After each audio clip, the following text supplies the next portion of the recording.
آپ ابھی اپنی سکرین پر ایک خوبصورت جوان کی خوبصورت تصویر ملاحظہ کریں گے۔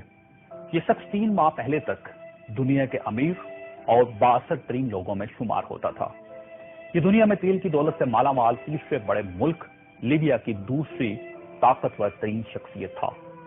یہ کس قدر امیر اور بااثر شخص تھا، اس کا اندازہ آپ 2-3 مثالوں سے لگا لیجیے۔ کہ لندن میں تھا، اسے شمالی لندن کا ایک گھر پسند آ گیا۔ اس نے وہیں کھڑے کھڑے یہ گھر 1 کروڑ پاؤنڈ میں خرید لیا۔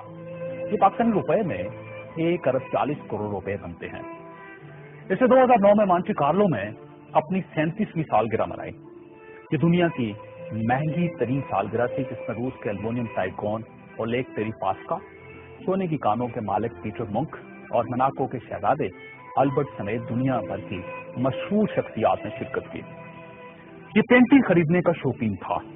اس کے پاس اربوں ڈالر کے شاہپارے تھے اور یہ تمام شاہپارے اس کے محلات میں لگے تھے۔ اسے 2006 میں اسرائیلی اداکارہ اورلی بینسمین اچھی لگ گئی تو اس نے اس کے گرد دولت کے انبار لگا دیے۔ چنانچہ یہ اس کی گرل فرینڈ بن گئی اور یہ دنیا کی مہنگی ترین گرل فرینڈ تھی۔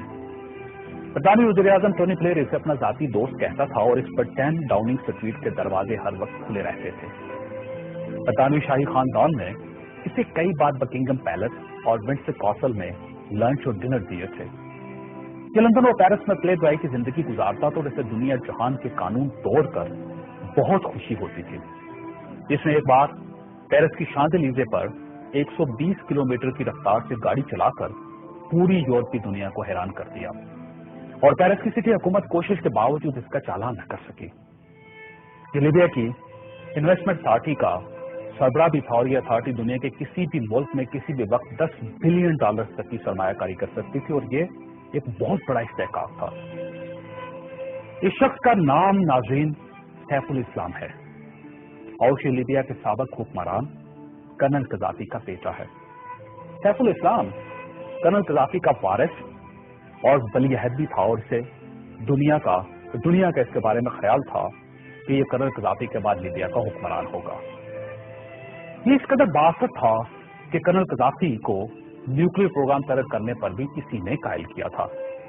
اس نے بلغاریہ کے اس میڈیکل گروپ کو چھڑوانے میں بھی بڑی مدد کی تھی جس پر بچوں کو ایڈز کے ٹیکے لگانے کا الزام تھا۔ بلر نائٹ کلب اور لاکھ روٹی دھماکے کے متاثرین کو معاوضہ بھی اسی کے حکم سے جاری ہوا تھا۔ اب میں آپ کو اس کی تازہ ترین تصویریں دکھانا چاہتا ہوں۔